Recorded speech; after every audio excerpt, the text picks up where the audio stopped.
Two-factor authentication 2FA adds an extra layer of security to your Steam account. Here is how to enable it in a few simple steps. Step 1. Log into your Steam account. Open the Steam client or website and enter your username and password to log into your account. Step 2. Access account security settings. Before changing your settings, use the sroc.com link in the description to open a password strength checker, then update your password if needed. Step 3. Enable Steam Guard. In the Steam Guard section, you will see options to enable it. Choose the option to get Steam Guard codes via the Steam mobile app or get Steam Guard codes via email based on your preference. Step 4. Install the Steam mobile app if necessary. If you opted for the mobile app, download and install the Steam mobile app from your device's app store. Log into your Steam account on the app. Step 5. Confirm and activate.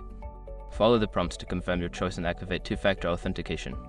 You will receive a confirmation code via your chosen method, which you need to enter to finalize the setup. Now you have successfully enabled two-factor authentication for your Steam account, enhancing its security. Make sure to keep your authentication method secure and accessible.